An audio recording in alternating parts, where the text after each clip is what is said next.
So the Galaxy A55 is the next anticipated phone from Samsung. As we know, Samsung is also famous for mid-range phones and the A series is the S series for budget phone buyers. We have already seen the renders of the A55 and it looks very similar to the Galaxy S24 in terms of design. But after the release of the Galaxy A53, Samsung left many A series fans disappointed due to the change they made.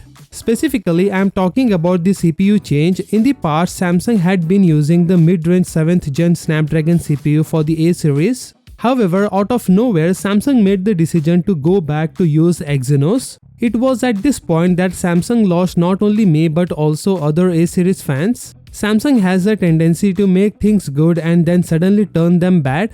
Ever since Samsung started using the Exynos CPUs in the A series, their sales have decreased. The Galaxy A54 was a disaster last year, and now Samsung is using the Exynos 1480 for the Galaxy A55 and claiming that it will be a worthwhile purchase.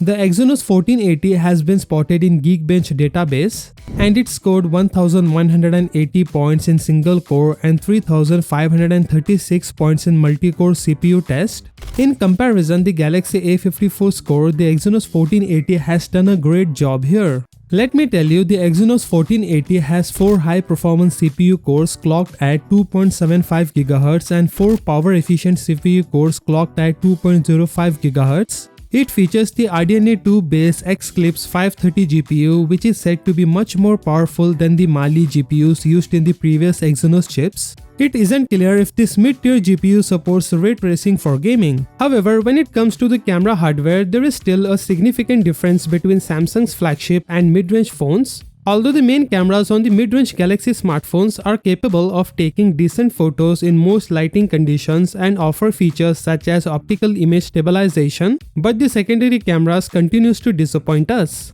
Yeah, the upcoming Galaxy A55, which will be Samsung's flagship mid-range phone for 2024, will face the same fate. Previous rumors suggest that the Galaxy A55 will feature a 50 megapixel main camera, 12 megapixel ultra-wide camera and a 32 megapixel front camera just like the Galaxy A54. We also assume that the micro camera wouldn't receive any upgrade. And it appears our assumption was correct. The A55 will have a 5 megapixel micro camera, which means that the micro photography will continue to be a low quality affair on mid-range Galaxy phones. In fact, the only reason we can see for the micro camera existence at this point is that it helps Samsung pad to number of cameras on the spec sheet, especially now that the company seems to have ditched the depth sensor that was a part of most of its mid-range and budget phones for half a decade.